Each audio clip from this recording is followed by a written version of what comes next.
Harry হুডিনির ভূত। Harry Houdini পৃথিবীর অন্যতম সেরা কৌশলী জাদুকর। মৃত্যুর পরেও তার নাম আজও জীবিত। কিন্তু তার মৃত্যুর পর একটি অদ্ভুত ঘটনা ঘটেছিল যা এখনও অনেককে আতঙ্কিত করে।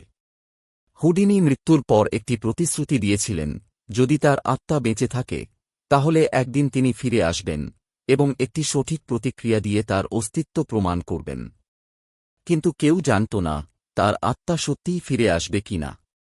1926 সালের এক রাতে এক পেশাদার জাদুকর ক্লারেন্স মুর হুডিনির পুরানো বাড়িতে পৌঁছালেন। তিনি শুনেছিলেন হুডিনির আত্মা তার প্রাচীন কৌশল জানাতেও পারত।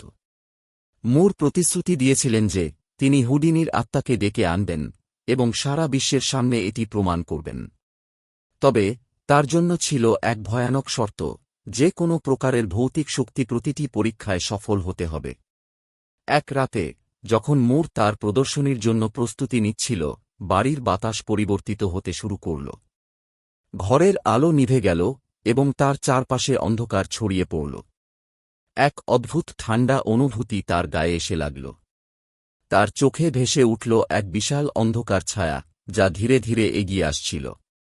সে দেখল এক অস্পষ্ট শ্বেতবর্ণের মানুষ তার দিকে এগিয়ে আসছে। হুডিনি মুর ভয়ে থেমে গেল।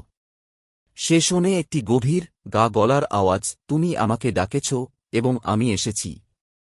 হুডিনির আত্মা তার সামনে দাঁড়িয়েছিল, তবে তার চেহারা ছিল ভয়ানক। পাশে ছিল কিছু অদ্ভুত জাদু যা একসময় মানুষের কাছে রহস্যময় ছিল।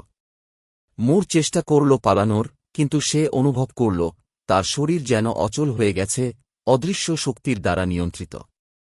তার চোখের সামনে হুডিনির আত্মা এক রহস্যময় পটভূমিতে ম্লান হয়ে যায়। এরপর সে গম্ভীরভাবে বলল, তোমার পরীক্ষা শেষ, কিন্তু আমার শেষ কৌশল আর দেখা যাবে না। এলোমেলোভাবে আলো ফেরত আসতে শুরু করল, আর ক্লারেন্স মুর তখনও হুডিনির আত্মার আতঙ্কে বাকরুদ্ধ হয়ে দাঁড়িয়েছিল। সেই রাতের পর কেউ আর তাকে খুঁজে পায়নি। বাড়িটি পুরোপুরি ফাঁকা হয়ে গিয়েছিল এবং ক্লারেন্স মুরের নিখোঁজ হওয়ার ঘটনায় সবাই নিশ্চিত ছিল হুডিনির আত্মা কখনোই তার কাছ থেকে মুক্তি পাবে না। এখন সেই বাড়িটি আজও ভয়ঙ্কর উপাধিতে ভরা।